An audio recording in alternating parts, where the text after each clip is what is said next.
ரிஷபராசியோட காதல் குணங்கள் பத்தின ஒரு சின்ன பார்வை தான் இது. ரிஷபராசிக்காரங்கள ஏன் காதலின் மறு உருவம்னு சொல்றாங்க, அவங்க காதல் வாழ்க்கை உண்மையில எப்படி இருக்குன்னு பார்க்கலாம். இதுல கவனிக்க வேண்டிய 3 முக்கியமான விஷயங்கள் இருக்கு.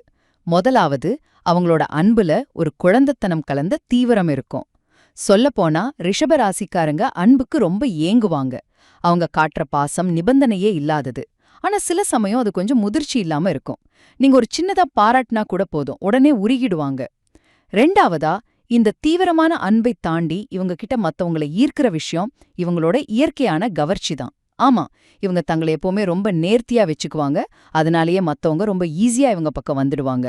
குறிப்பா துலாம் ராசிக்கிட்டையும் தனுசு ராசிக்கிட்டையும் இவங்களுக்கு ஏன்னு தெரியாத ஒரு ஈர்ப்பு இருந்துகிட்டே இருக்கும். கடைசியா, இந்த தீவிரமான அன்பு எப்படி ஒரு விதமான உடைமை உணர்வா, அதாவது பொசசிவ்னஸா மாறுதுங்கிறது தான் விஷயம். இவங்க காதல்ல காட்டுற அந்த முக்கியத்துவம் இருக்கு இல்லையா, அது ஒரு கட்டத்துல ரொம்ப அதிகமாகி உறவுல சிக்கலை உண்டாக்கிடும்.